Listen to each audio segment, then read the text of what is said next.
Allahu Akbar, Allahu Akbar.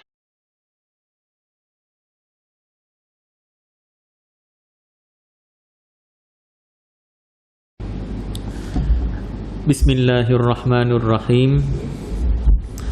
Assalamualaikum warahmatullahi wabarakatuh.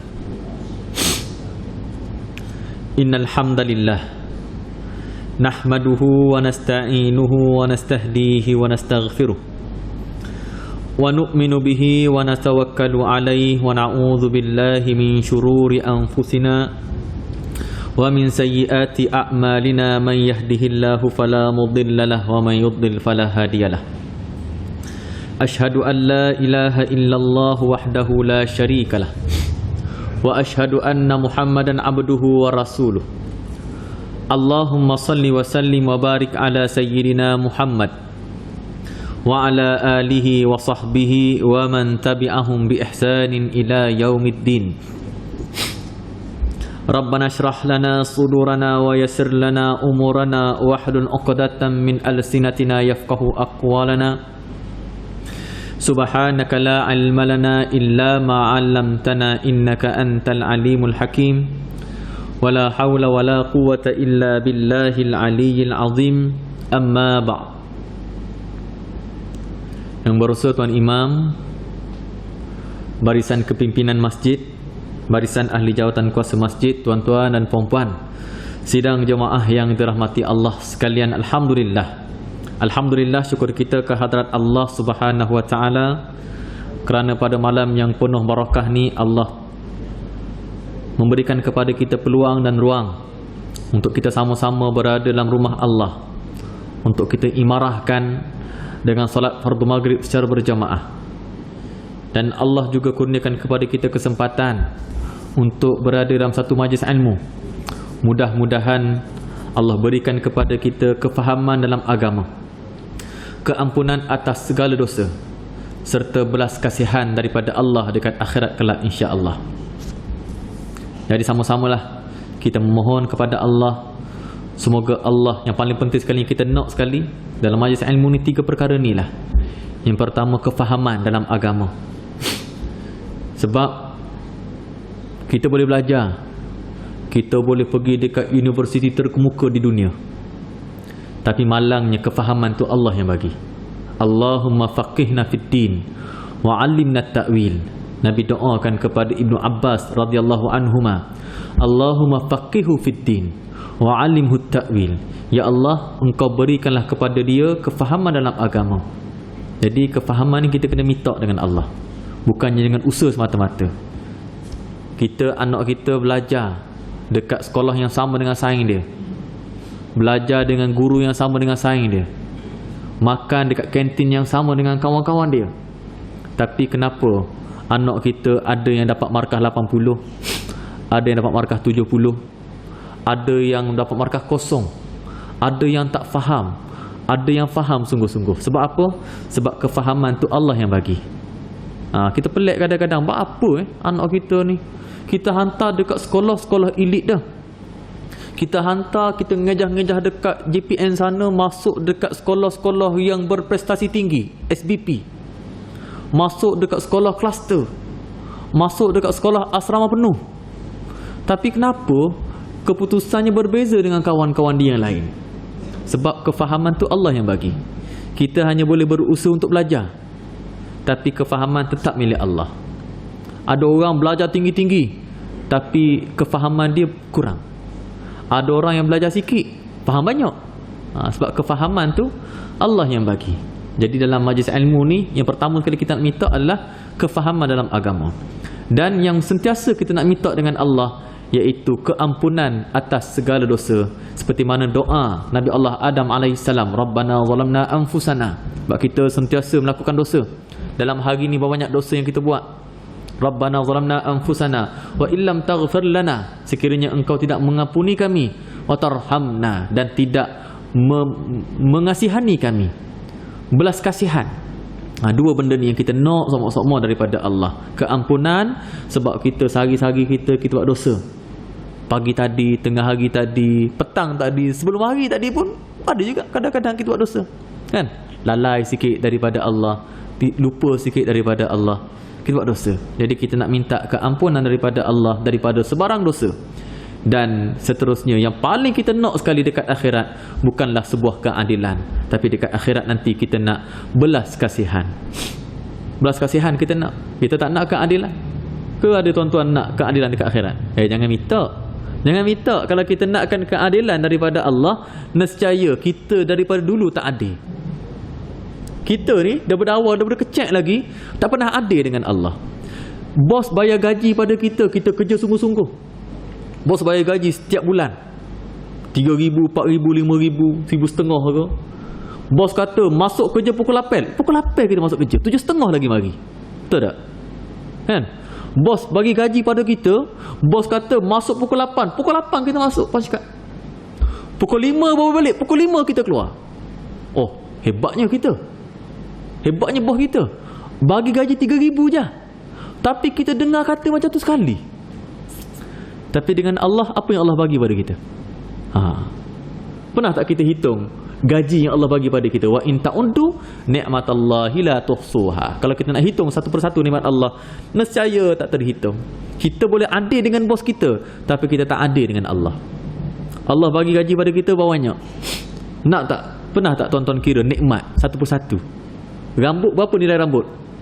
Kalau orang buat tanam rambut, berapa harga dia? Ada tak 10,000? Ada lebih. Tu rambut. Banyak kita pinjam 20,000 daripada Allah ni, daripada dulu sampai sekarang ni.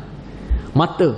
Kalau ada orang yang nak buat bedah mata dekat Profesor Muhaya tu, berapa kos dia? Ada 15,000. Ada dekat Prince Court tu. Ada kos untuk nak bedah mata ni 15,000. Ada kan? Maknanya kita pinjam setiap hari 15,000 dengan Allah. Kalau beki mata harga 15,000, berapa harga mata? Okey, kita nak kira Kalau tuan-tuan beli kereta Mercedes 250,000. Hak baru, hak standard lah, 250,000 Mercedes. Lepas tu kalau beki sebis 1,500 setahun sekali. Kan? Setahun sekali sebis sekitar dalam 1,500 hingga 2,000 sebis. Tuan kata, kita kata murah lah tu. Sebab beli kereta harga 250,000, sebis harga dia 2,000. Kalau mata nilai sebis dia 15,000, berapa harga dia? Tu harga mata tu. Harga mata. Sebab kita nilai, kalau orang sanggup bayar 15,000 untuk beki mata, maknanya nilai mata besar lagi. Kenapa orang sanggup sebis kereta dengan harga 2,000? Sebab harga kereta 200,000.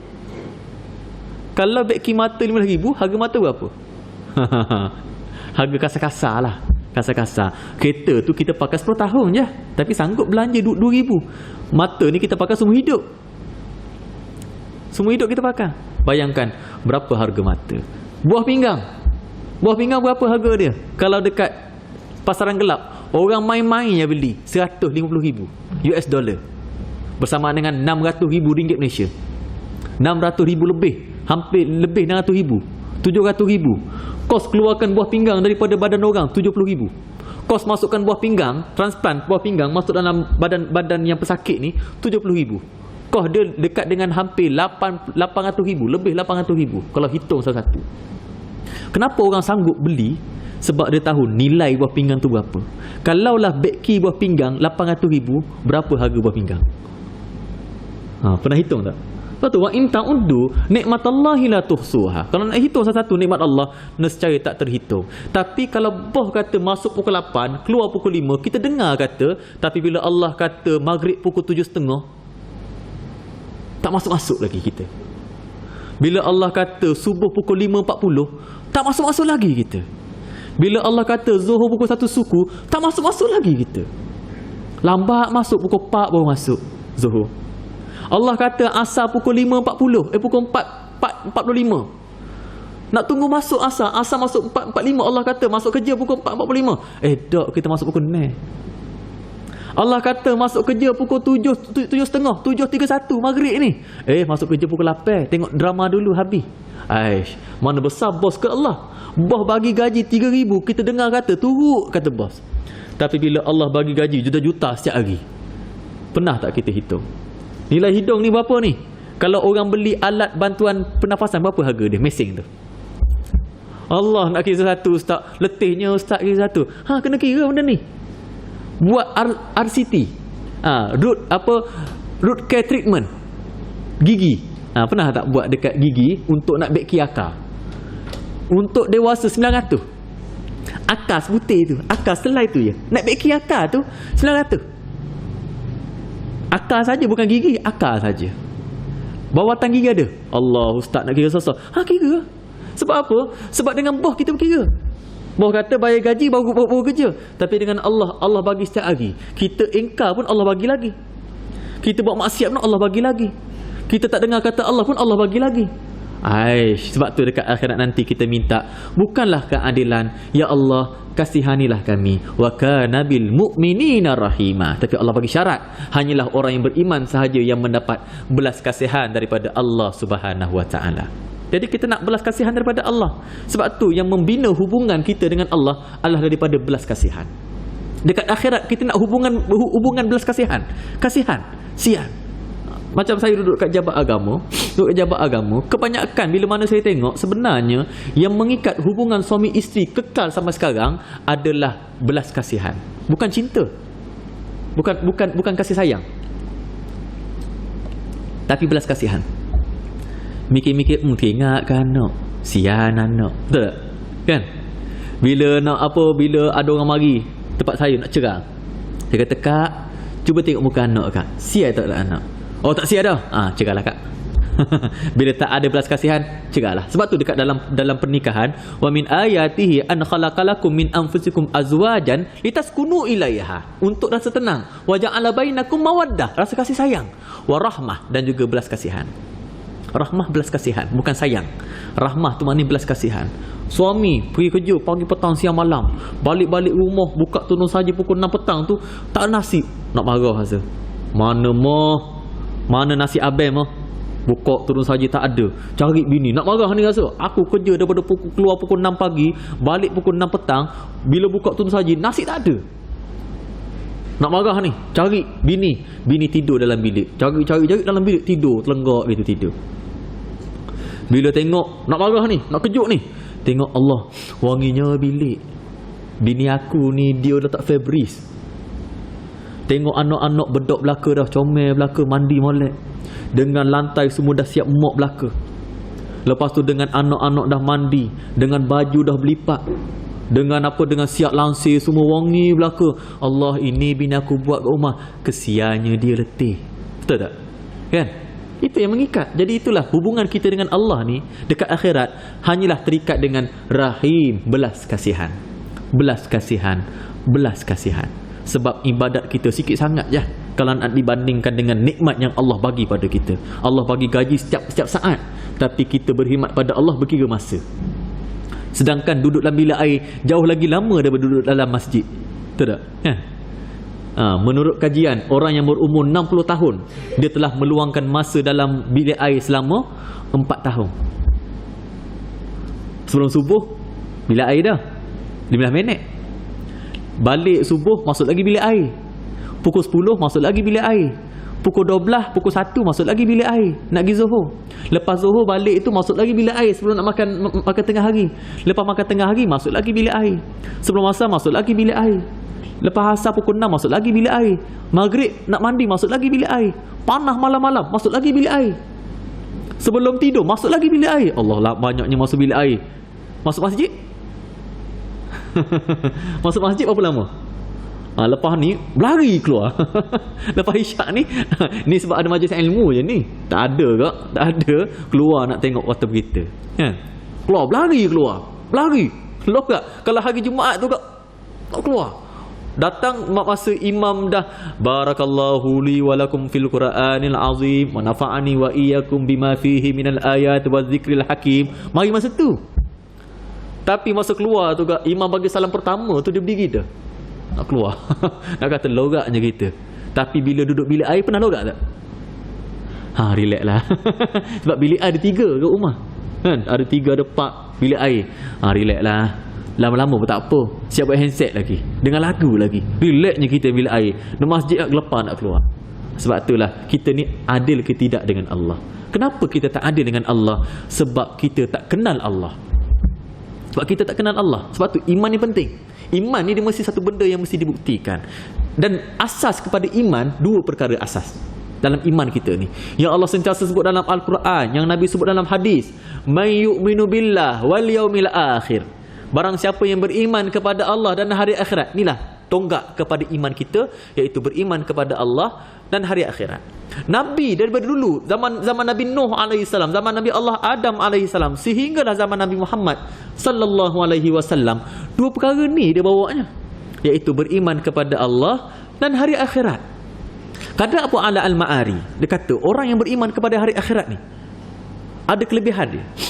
Dalam satu syair Abu Ala Al-Ma'ari, seorang ahli falsafah, sebab ada orang yang beriman kepada Allah dengan cara fitrah. Sebab tu kita ni, apa menurut ulama, kita perlu menetapkan bagaimana cara untuk kita beriman kepada Allah. Ada orang yang beriman kepada Allah dengan cara fitrah. Maknanya dia nak Tuhan. Semua orang nak ke Tuhan, nak ada tempat untuk mengadu. Kita nak mengadu ke bini, bini pun mengadu kita juga. Kita nak luahkan pada kawan, kawan pun luah pada kita juga. Kita nak gantung pada bos, bos pun gantung pada kita juga. Betul kan? Kita kata, oh aku gantung dengan bos aku. Contoh kerja dekat kebun, kita gantung pada bos. Siapa yang nak bayar gaji? Bos yang bayar gaji kita. Tapi kalau kita tak kerja, macam mana bos nak dapatkan jualan? Maknanya bos pun gantung pada kita juga. Jadi macam mana? Allah sahaja yang tiada tempat Allah nak gantung pada siapa. Tapi kitalah yang bergantung kepada Allah. Orang semua gantung. Gantung, tak ada seorang pun yang boleh hidup sendiri. Semua sentiasa bergantung. Jadi ada orang yang menetapkan keimanan dia kepada Allah dengan secara fitrah. Yang pertama. Ada juga orang yang menetapkan keimanan dia kepada Allah dengan sebab dan akibat. Sebab dan akibat. Contohnya tuan-tuan masuk bilik, masuk rumah, tengok Allah kemahnya rumah. Siapa kemah? Kita tengok teraturnya dunia ni. Allah tak pernah berlanggar sikit abuk bulan dengan bumi. Tak pernah berlanggar sikit abuk apa planet-planet yang lain dengan bumi. Kita tengok dengan pokok-pokok yang tumbuh dekat dalam hutan tu begitu teratur. Pokok jenis ni dah ada kat tengah-tengah, pokok yang jenis ni ada kat luar-luar. Begitu teratur. Maka kita akan bertanya, siapa yang buat? Kita tengok apa Taj Mahal. Taj Mahal ni, apa yang ajaib pada Taj Mahal sehingga dia dinamakan sebagai salah satu daripada 10 perkara ajaib dekat dunia? Apa yang hebat sangat dekat Taj Mahal ni? Sampaikan kita kata dia ni antara benda paling ajaib dekat dunia. Sebab kalau tuan-tuan ada duit lebih lah, duit lebih yang dia pergi haji lah, duit lebih, pergilah dekat tengok Taj Mahal tu. Apa yang menyebabkan dia salah satu daripada 10 perkara ajaib dekat dunia? Sebab bangunan dia tu tak ada sebatang tiang pun. Besar tak tuan-tuan tengok Taj Mahal? Besar tak? Besar kan? Tiang tak ada. Kita nak bina masjid besar ni pun lebih 20 tiang. Nak bina masjid besar ni pun nak ke 20 tiang. Lebih. Ni lebih 20 tiang ni. Jalur ni pun dah hampir 10 dah. 10, 20, 30, 40. Nak bina masjid besar ni perlukan hampir 40 batang tiang. Tapi Taj Mahal yang besar, yang hebat, yang gah tu tak ada sebatang tiang.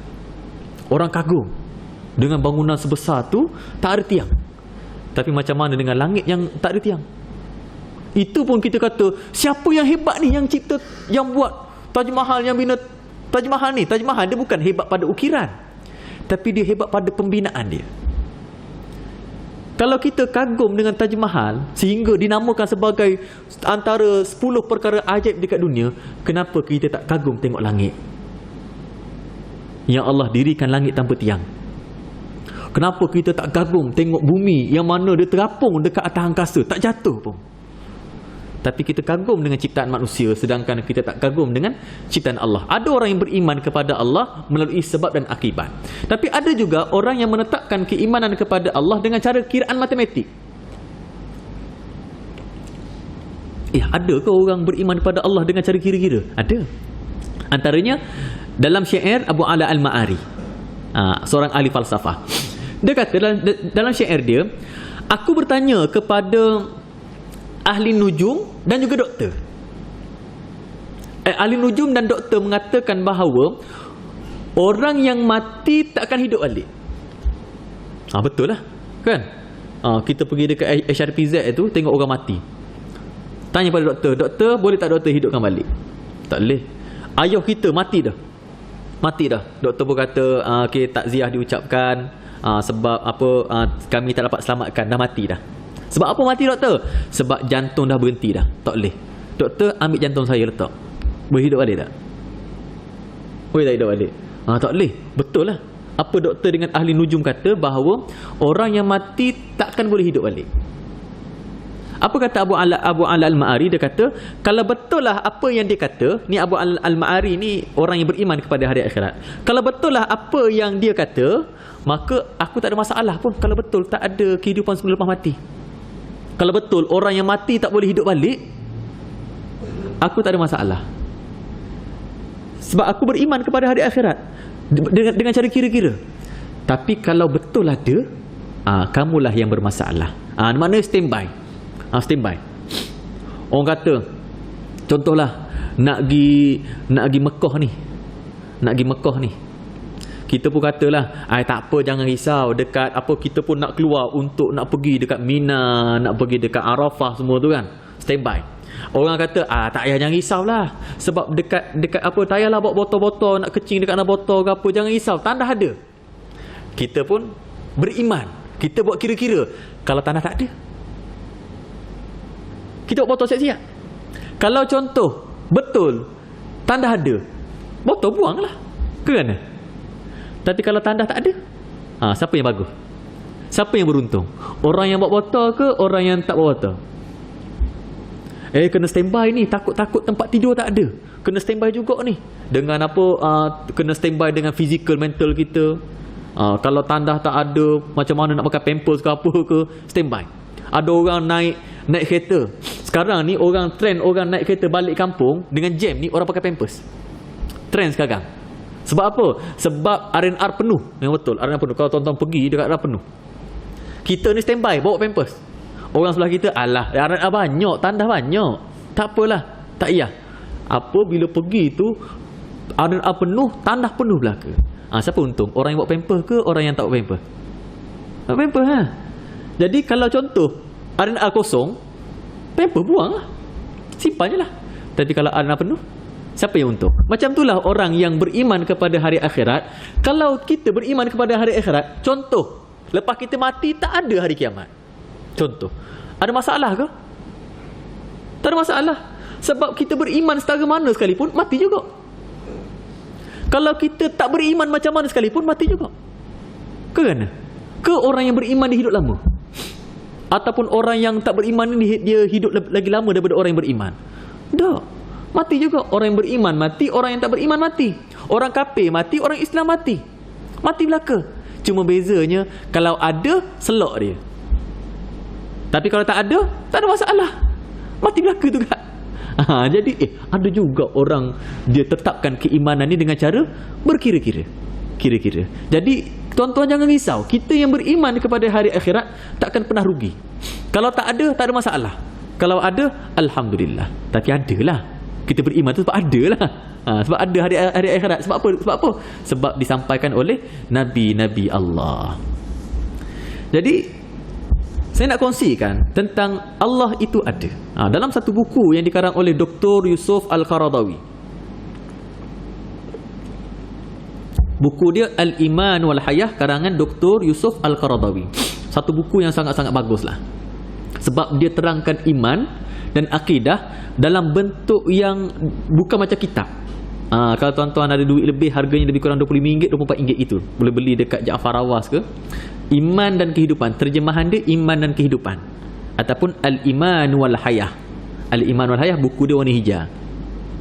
Dalam buku tu, dia ada lebih kurang, dia ceritakan iman ni dari sudut yang mudah. Iman dan kehidupan. Kaitan iman dan kehidupan. Orang barat, bila mana dia nak beribadat, dia tumpu kepada ibadat, dia nampak dunia makin mundur. Dia kata, tak boleh ni. Bila aku beribadat, dunia makin mundur. Tak boleh. Dia kena pisahkan antara dunia dan kehidupan. Antara iman, akidah, iman dan kehidupan. Dia kena pisahkan. Itulah dipanggil sebagai secular. Dia bezakan, dia pisahkan antara iman dan kehidupan. Sebab tu kalau tuan-tuan pergi dekat gereja, orang yang pergi gereja ni orang yang biasa pergi gereja je. Orang yang tak pergi gereja ni memang dia tumpu betul-betul pada kehidupan. Dia tumpu betul-betul pada kemajuan. Tapi apa yang kita dapat dengan kemajuan sebenarnya? Apa yang kita dapat?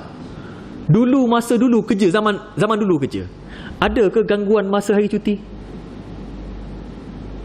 Masa kita kena ragut sebenarnya. Disebabkan kemajuan, masa kita kena ragut. Sebab apa? Sebab dulu, seingat saya, kalau ayah saya cuti sungguh. Sekarang ni, cuti, bawa hantar WhatsApp hari Jumaat. Okey, ingat tu, ada mesyuarat hari Ahad. Hantar WhatsApp, minta maklumat tu, minta maklumat ni. Masa saya duduk kat Intan dulu, hantar WhatsApp. Sebab apa? Sebab apa? Banyaklah. Disebabkan kemudahan tu, jadi dunia jadi terlalu cepat. Cepat sangat. Ada satu kes, orang yang berumur 18 tahun, dia kata dia luahkan bahawa dia tak nak hidup. Sebab dunia cepat sangat. Dia rasa macam dia mundur. Dia tengok orang ni umur 18 dah beli kereta. Dia tengok orang ni umur 18 dah beli rumah. Dia tengok orang ni umur 18 dah nikah. Umur 18 dah pergi melancong luar negara. Umur 18 dah pergi tunaikan haji. Dia duduk kapung lagi. Dia tengok sehingga dia meluahkan dia tak nak hidup. Sebab dia rasa macam dia tak berguna pun. Dunia terlalu pantas. Dunia terlalu cepat sekarang ni, media sosial. Sebab semua orang akan post tentang kebahagiaan dia. Sebab tu kita hati-hati sikit. Kita nak post tu, ada orang yang terluka mungkin. Jadi apa yang kita dapat dengan kemajuan ni? Tak ada pun, malah menyusahkan. Kadang-kadang saya tengah kerja, kena, ustaz boleh tak ustaz hantar dokumen ni? Allah, kena buka laptop, kena buka internet, hotspot, nak hantar dokumen tu dekat dia. Hari Sabtu, kadang-kadang Allah, laptop tak bawa macam mana ni, pergi dekat CC, pergi dekat computer center, nak buka. Nyusah kan? Zaman dulu ada tak gitu? Tak ada kan? Zaman dulu kalau cuti tunggu. Zaman sekarang ni cuti macam kerja. Dunia kita diganggu, masa kita diragut. Jadi suka tak dengan kemajuan ni? Tak suka. Saya tak suka. Kalau dulu, Allah hai, dulu lain lah saya tengok keluarga saya, ayah saya kalau cuti. Sekarang ni saya hari cuti pun macam kerja. Hari cuti macam kerja. Kalau kerja apatah lagi, malam pun kadang-kadang ada website lagi, malam tu mesej lagi untuk esok.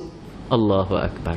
Jadi barat ni dia nakkan kemajuan sehingga dia pisahkan antara agama dan kehidupan. Sedangkan iman dan kehidupan ni ada kaitan. Iman dan kehidupan. Okey, dan dalam satu tajuk dia, itu tajuk keimanan. Tajuk yang pertama, tajuk keimanan, dan subtopik yang ketiga iaitu Allah itu ada. Apakah bukti-bukti bahawa Allah itu ada? Kita ni, apa kata Dr. Yusuf Al-Qaradawi? Dia kata, apabila manusia ni diberikan dengan dia lalai, bila mana dia menikmati nikmat hidup dan juga kemewahan, maka pintu keimanan dia yang mengakui ketuhanan makin lama makin kabur dan tertutup. Tetapi apabila dia diuji dengan kesusahan, diuji dengan ujian, kepahitan, kesakitan, maka masa itulah pintu keimanan dia terbuka dan mengakui Tuhan, lalu berdoa kepada Allah dengan seikhlas-ikhlasnya. Betul lah. Kita kalau kita sakit kan, Allah sakitnya. Betul tak? Kan? Nak bangun kan, kaki kena gaut kan? Gaut kau sakit okay?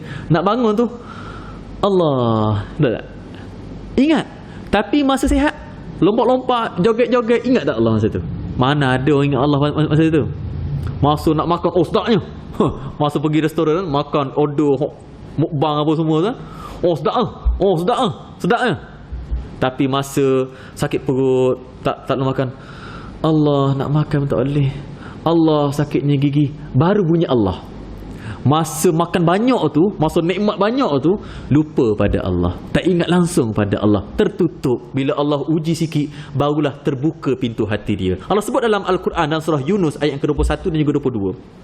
A'udzu billahi minasyaitonir rajim. Wa idza adzaqna an-nasa rahmatan min ba'di dharra amassatuhum idza lahum makrun fi ayatina qulillahu asra'u makra inna rusulana yaktubuna ma tamkurun. Iaitu wa idza adzaqna an-nas, tatkala Allah memberikan kepada manusia itu rahmat, merasai. Adzaqna an-nas, Allah memberi mereka merasai. Adzaqna, zuq, rasa. Kami bagi mereka merasai rahmatan minna.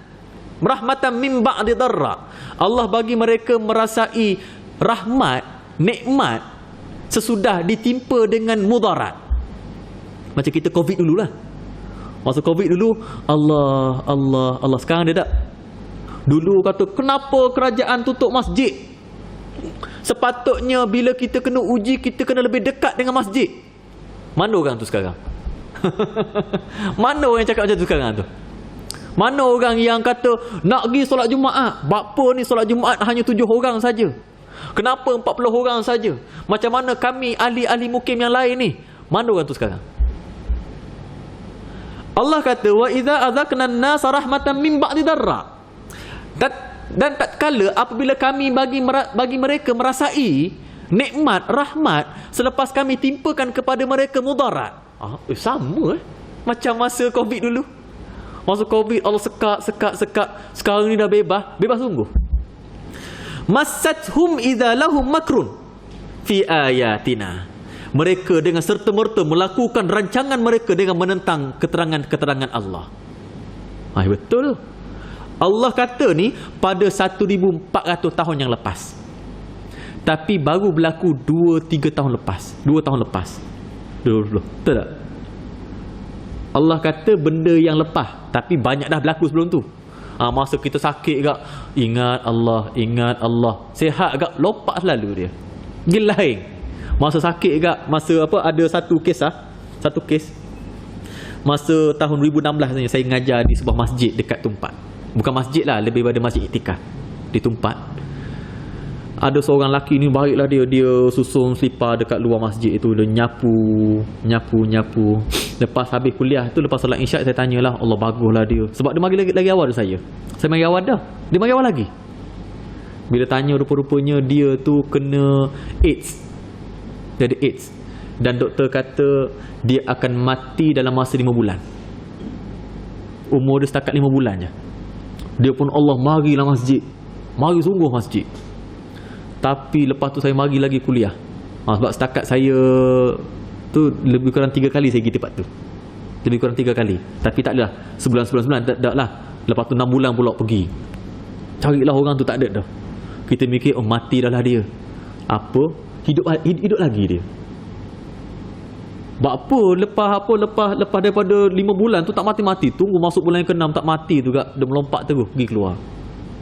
Main lagi dengan dadah dia. Terus keluar. Sebab apa? Allah sebut dalam Al-Quran, wa idza azaqna an-nasa rahmatan min ba'di darra. Mula-mula rasa takut sebab dah nak mati 5 bulan lagi ni. Tiba-tiba hidup balik. Hidup lagi 6 bulan tak mati-mati. Apa? Dia keluar, dia terus tak mari masjid tu. Tak adalah nak tengok dia susun selipar, tak adalah nak tengok dia nyapu lantai, tak tengok dah. Memang lepas saya balik tu, dialah orang yang terakhir keluar dari masjid.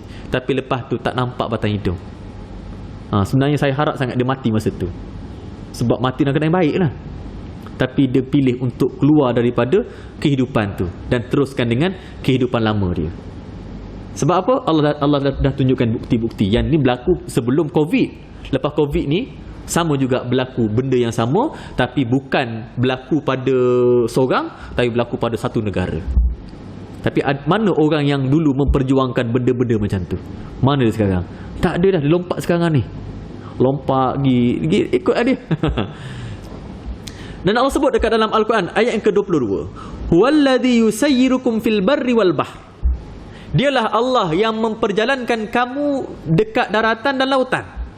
Hatta idza kuntum fil fulk, maka tatkala ketika mana mereka berada dekat atas kapal, fulk, bahtera, dekat atas kapal, wajaraina bihim birihan tayyibatin, dan Allah belayarkan dia, memperjalankan dia dekat atas laut tu dengan angin yang sepoi-sepoi bahasa. Macam kita lah, boleh naik, boleh pergi laut ni Allah tunjuk tentang ujian dekat laut. Sebab ujian dekat laut dia tak sama dengan ujian dekat darat. Kalau darat, contohlah berlaku dekat adik kita, dia call, bang, tolong bang, saya accident ni. Accident mana? Accident dekat depan traffic light DIY, dekat tu lah. Ataupun dekat flyover KB Mall tu, saya accident ni, tolong bang. Berapa jarak dia? Jarak dia lebih kurang dalam 1 kilo, contoh 1 kilo. Ataupun accident dekat pasti pekan sana lah, dekat Rambut. Masuk dekat tengah longkang tu. Lebih kurang dalam 4 kilo. Nak tanya, tuan-tuan ambil masa berapa minit untuk sampai sana? 10 minit gitulah sampai Kita sampai 10 minit, orang situ sampai dah tolong dia. Tapi kalau berlaku dekat laut, 10 kilo je. 2 kilo je. 2 kilo daripada pesisir pantai tu, tebing tu, sampai sana tu 2 kilo je. Dia berlaku karam dalam keadaan angin ribut yang kencang. Nak tanya, ombak yang besar, ombak yang kuat. Nak tanya tuan-tuan, nak pergi tak selamatkan? Nak tak? Biarlah mati situ lah. Dik, maaf dik, abang tak tolong. Adik mati situ lah dik. Abang tak tolong, haram maaf. Betul. Sebab Allah sebut dalam surah Yasin ayat yang ke 33, 36, 40, 41, 42, 43. Ayat yang ke 43. Wa inna sya' nughriquhum fala sarikha lahum wa lahum yunqazun illa rahmatan minna wa mata'an ilahi. Allah kata, kalaulah kami kehendaki, wa inna sya', kalau kami nak, nughriquhum, kami boleh tenggelamkan mereka. Fala sarikha lahum, kalau kami tenggelamkan mereka, tak ada siapa boleh tolong mereka. Wa lahum yunqazun, dan mereka tak dapat diselamatkan. Illa rahmatan minna wa mata'an ilahin, kecuali orang yang Allah kasihan saja. Rahmatan minna wa mata'an ilahin, kecuali orang yang Allah kasihani dia dan Allah bagi pada dia kehidupan untuk dalam satu tempoh yang tertentu. Masa berlaku kemalangan, ada satu kemalangan berlaku dekat atas jambatan Pulau Pinang. Masa tahun 2019 tu nya. 2019 ke 2020 gitulah lebih kurang. Berlaku yang penting bukan masa Covid. 2018-19. Berlaku kemalangan antara Mazda CX-5 warna merah dan juga Vios warna putih. Berlaku pada pukul 1 pagi. Dia sambut birthday dekat Batu Wurst. Yang naik Vios tu orang India, yang naik Mazda tu orang Cina. Mereka berdua ni kawan, sambut birthday dekat Batu Wurst. Kemudian dah habis sambut birthday tu nak pergi balik dekat kawasan dekat dalam pulau lah, Georgetown ke Jelutong ke. Masuk on the way balik tu, mereka berlumba. Kemudian tak tahulah Vios tu macam mana sehingga terlanggar Mazda ni tu guling masuk dalam air. Berapa jarak panjang jambatan tu hanya 9 km saja. Dan dia jatuh dekat tengah-tengah, 4 km daripada darat. 4 km daripada darat. Bila dia nak ambil jenazah tu, nak ambil orang tu, hidup lagi tu. Masa jatuh tu hidup lagi, bukan mati pun. Tapi bila nak ambil, esok lah, gelak ni macam nak cari. Esok ambil. Esok tu orang yang menyelam tu cari. Dia kata, Allah, air deras tak nampak. Tangguh, esok lagi. Berlaku pukul 1 pagi. Nak menyelam tu pukul 10 pagi. Bila nak menyelam tu air kuat, air keruh, menyebabkan kena tunda esok pula. Bukan suruh selamatkan, ambil je. Bayangkan kalau benda tu berlaku dekat adik kita, dekat tengah-tengah laut. Macam mana? Kalau setakat sini 5 km, 5 minit sampai dah, boleh tolong. Orang sekeliling pun boleh tolong. Tapi kalau berlaku dekat laut, sekilo tak boleh tolong. Kan keluar dalam Facebook yang mana seorang anak ni umur lebih kurang dalam 20-30 tahun. Dia mandi dekat tepi pantai, kena tarik dengan jerung. Ayah hanya rakam. Tak sampai sekilo pun daripada pantai. Hanya dalam 200 meter je. Ayah tak diselamatkan. Walaupun masih lagi dekat lagi, ayah hanya rakam. Tuan-tuan boleh tengok dekat dalam Facebook. Ayah hanya rakam, anak dia kena makan dengan ikan jerung. Sebab itulah hujan dekat laut ni tak sama dengan hujan dekat darat. Allah kata, huwallazi yusayyirukum fil barri wal bahr hatta idza kuntum fil fulk. Sehinggalah tatkala apabila mereka dekat atas kapal, wajarayna bihim birihan tayyibatin, dan mereka berlayar dengan angin yang Allah lembutnya, sedap. Wa farihu biha, mereka gembira. Siapa tak suka pergi mancing dekat atas bot, kan? Nak menunaikan, nak buat hobi masing-masing. Siapa tak suka pergi mancing dekat laut? Kalau orang yang hobi dia memang suka, kan? Maka dia pun berlayar dekat atas kapal tu, atas bot tu, dengan birihan tayyibatin, dengan angin yang sedap lah, angin yang baik. Wa farihu biha, mereka bergembira atas tu. Mancing daripada pukul 7 pagi sampai 7 petang, mencanak sotong waktu siang-siang. Oh, sukalah, nak pergi mana ni? Nak pergi canak sotong. Nak ikut. biha ja'atha. Mereka bergembira sehinggalah datangnya ja'atha rihun asif. Datang kepada mereka angin kencang. Wa ja'ahumul mauj, dan datang kepada mereka mauj, gelombang, ombak. Datang ombak yang besar. Kalau anak kita berlaku macam tu, dia call kita, ayah, tolong selamatkan saya ayah, ada ombak dekat laut ni, tolong ayah. Nak pergi tak? Kita sebagai ayah, takkan tak sayang anak tak apalah anak mati dululah, jangan ingat ayah sekali. Biar anak mati dulu. Anak doakan ayah lah dekat situ. Ayah doakan anak mati dengan baik. Itulah yang kita sebagai seorang yang boleh kata, ke tuan-tuan sanggup pergi? Tak sanggup dah, saya tak sanggup dah. Pergi sangat buat apa? Kita kata itu, pergi sangat buat apa? Kan? Ja'ahumul mauj, datang kepada mereka gelombang min kulli makan, daripada segenap penjuru. Kiri, kanan, depan, belakang, datang belakang. Dan mereka wa zannu annahum uhita bihim, dan mereka menyangka mereka dah terkepung dah. Maka pada masa itu da'awullah, mereka berdoa kepada Allah mukhlisina lahuddin, dengan penuh keikhlasan. Sebab tak ada siapa yang boleh selamatkan mereka. Mereka sangka nak telefon ayah takkan selamatkan aku. Nak telefon mak pun takkan selamatkan aku. Besar mana pun kasih sayang mak pada anak takkan selamatkan anak ni. Telefon abang pun takkan selamatkan, walaupun abang seorang ahli renang. Nak minta kawan apatah lagi jauh. Nak minta tolong anak pun takkanlah anak sanggup korban untuk macam tu sekali untuk ayah. Bukannya korban, mati sekali itu bunuh diri. Masa itulah da'awullah, mereka berdoa kepada Allah mukhlisina lahuddin, dengan penuh keikhlasan. Masa mewah, masa nikmat, suka-suka lupa pada Allah. Tapi bila ditimpa dengan ujian dan kepahitan, masa itulah baru teringat pada Allah.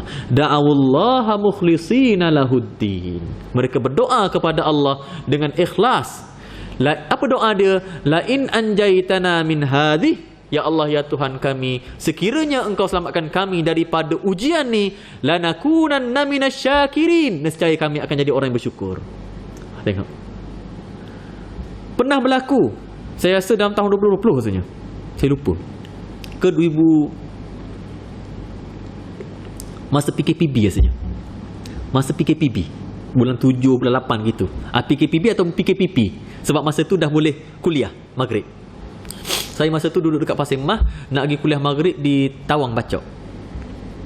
Malam-malam lah saya naik. Masa tu bulan 6 ke bulan berapa Sebab ada book dekat Bacok tu nak pergi Cadak Sotong. Dia tolak pukul 5 petang, 5-6 petang. Saya pun tolak daripada Pasir Mah sekitar pukul 6 petang. Tolak, naik dekat atas flyover tu memang hujan lebat, memang ribut, angin kuat tu sampai macam nak gerak kereta. Kata Allah, kuatnya angin ni. Lepas tu balik itu hujan reda. Bila balik itu, bira saya cerita yang sepupu dia tu pergi mencadak sotong. Ada lebih kurang 12 orang dekat atas bot tu nak pergi mencadak sotong. Mati belaka. Ribut dekat tengah-tengah laut, tak ada siapa boleh selamatkan. Masa tu hanyalah da'awullaha mukhlisina lahuddin, mereka berdoa kepada Allah dengan penuh keikhlasan. Masa saya pergi, masa awal tahun lepas, saya naik bas pergi ke Kemaman nak pergi ke Pening. Lepas tu sampai pukul 3 pagi dekat Pening. Kemudian saya naik Grab.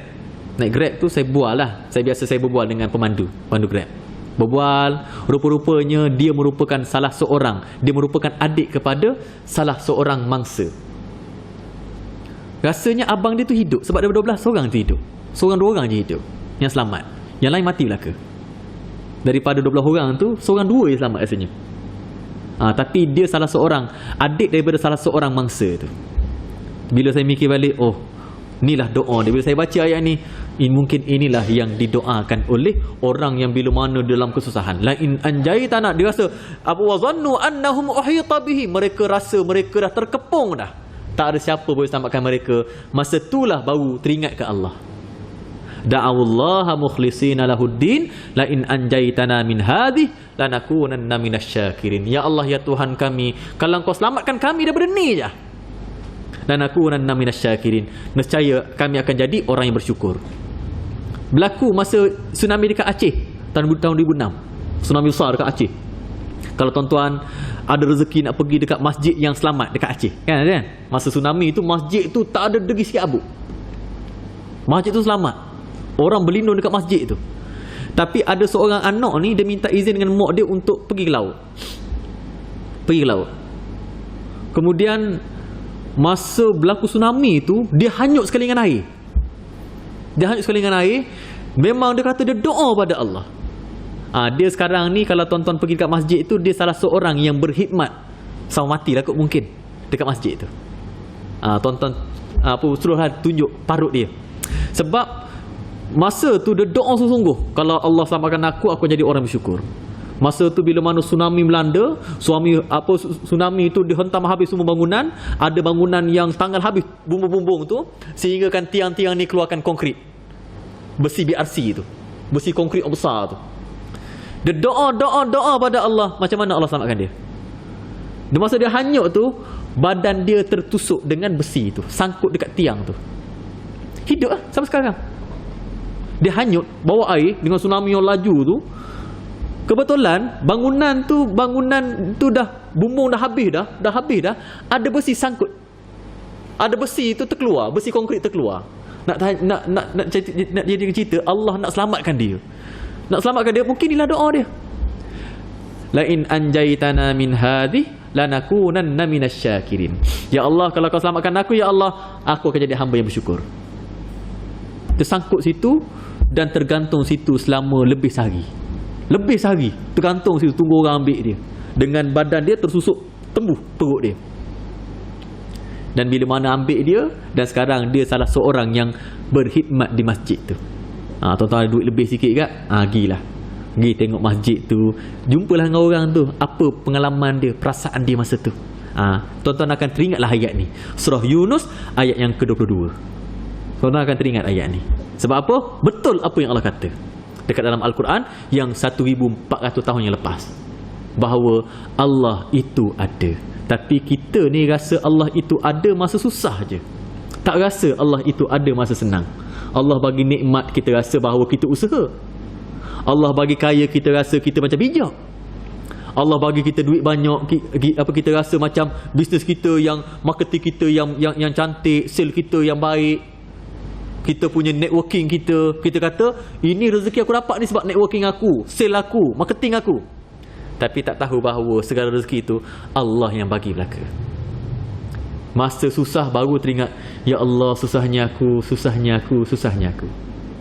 Jadi insya-Allah setakat tu saja. Sebenarnya dekat dalam buku tu tentang Allah itu ada, dia ada lebih kurang dalam 6 isi, 6 poin. Tapi saya sempat kongsikan dengan tuan-tuan dan puan-puan sekalian hanya 1 poin sahaja. Dan insya-Allah kalau ada rezeki pertemuan kita pada masa akan datang, dan saya pun sekarang dah berpindah ke Kelantan. Jadi alhamdulillah, insya-Allah mudah-mudahan ada rezeki kita bertemu lagi. Segala yang baik semua datang daripada Allah Subhanahu wa taala. Kalau ada kurang kelemahan daripada kelemahan saya sendiri, aku qauli hadza wa astaghfirullahal azim li wa lakum. Wassalamualaikum warahmatullahi wabarakatuh. Na'udzubillahi minasyaitonir rajim. Bismillahirrahmanirrahim. Alhamdulillahirabbil alamin wassalatu wassalamu ala sayyidina Muhammadin asyrafil mursalin wa ala alihi wa sahbihi ajmain.